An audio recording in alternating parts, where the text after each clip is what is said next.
aca troisième quart de finale lafthiate bu Ngoye monument Ndianda maa ngi jéglu ci son yi de son bi ñëwutoon lafthiate bu Ngoye Aliou Sylla ak monument bu Ndianda troisième quart de finale aca poids lourd a ɗaapa kay seen Babacar Kindondol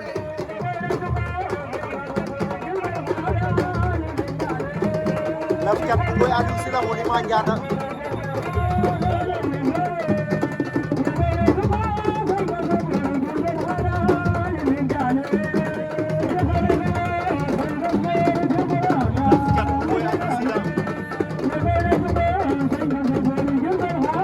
Ndianda lafthiate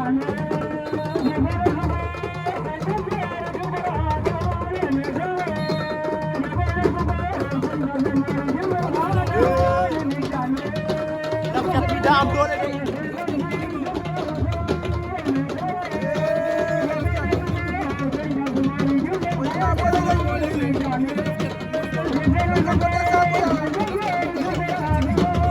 dafa ci saaku yi de